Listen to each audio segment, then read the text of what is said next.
नमस्कार दोस्तों, स्वागत है आपका हमारे इस YouTube चैनल में। दोस्तों, आप सभी को पता है कि समय को हिंदू धर्म में 4 युगों में बांटा गया है। यह 4 युग हैं: सतयुग, त्रेता युग, द्वापर युग और कलयुग। अभी हम कलयुग में जी रहे हैं। दोस्तों, पुराणों के अंदर कलयुग को श्राप के समान माना गया है। लेकिन दोस्तों, क्या आपको पता है कि कलयुग का अंत कब होगा और कलयुग का अंत होने के बाद कौन सा युग आएगा? और कलयुग को श्राप होने के बावजूद भी इसे सर्वश्रेष्ठ क्यों माना जाता है? दोस्तों, आपको सभी सवालों का जवाब तो इस वीडियो में मिलेगा।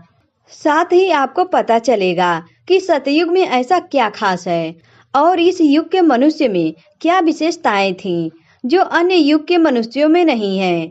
दोस्तों, हमारे पुराणों में लिखा हुआ है कि सतयुग में धर्म का बोलबाला था। सतयुग के बाद त्रेता युग आया और त्रेता युग में धर्म के साथ अधर्म भी चलन में आने लगा। द्वापर युग के आने पर अधर्म धरती पर और भी बढ़ गया। उसके बाद पाप ने अपनी एक अलग जगह पृथ्वी पर बना ली। और आज के समय की बात करें, यानी कलयुग की, तो धरती पर आज धर्म से ज्यादा पाप का बोलबाला है। साथ में यह भी बताया गया है कि आने वाले भविष्य में कलयुग और भी खतरनाक हो जाएगा। कलयुग में जो भी धर्म बचा हुआ है वह भी धीरे धीरे नष्ट हो जाएगा और एक समय ऐसा आएगा जब धर्म को हटाकर अधर्म उसका स्थान ले लेगा। तो चलिए दोस्तों, जानते हैं कि पुराणों में कलयुग को लेकर क्या भविष्यवाणी की गई है। दोस्तों, कलयुग की उम्र 43,20,000 साल बताई गई है, जबकि 5,123 वर्ष ही अभी तक पूरे हुए हैं।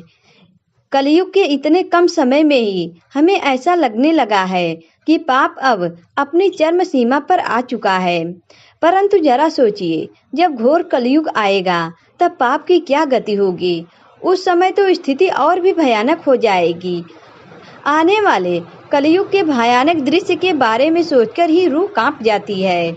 जब घोर कलयुग का समय आएगा उस समय धरती पर अनंत वर्षा होने लगेगी, जिसकी वजह से फसलें, पेड़ पौधे, जीव जंतु सब कुछ नष्ट हो जाएगा और इंसान अपनी भूख को मिटाने के लिए एक दूसरे को खाना शुरू कर देंगे। पृथ्वी पर पैसे का महत्व अत्यंत बढ़ चुका होगा और व्यक्ति के अंदर से धर्म दया पूर्ण तरह गायब हो चुकी होगी। पारिवारिक रिश्तों की बात करें तो वह नाम मात्र के ही रह जाएंगे। यहाँ तक कि बच्चे अपने माता पिता पर हाथ उठाएंगे। वेदों की गलत व्याख्या होने लगेगी और धरती पर लोग भूखमरी के कारण मरने लगेंगे। चारों ओर भयंकर बीमारियां फैल जाएंगी और गर्मी की मात्रा चरम सीमा पर पहुंच चुकी होगी। अत्यधिक वर्षा और अकाल की वजह से हमारी पृथ्वी धीरे धीरे नष्ट हो जाएगी। महाभारत के अनुसार कलयुग के अंत में प्रलय का जिक्र किया गया है, परंतु यह प्रलय जल से नहीं बल्कि बढ़ रही गर्मी के कारण होगा।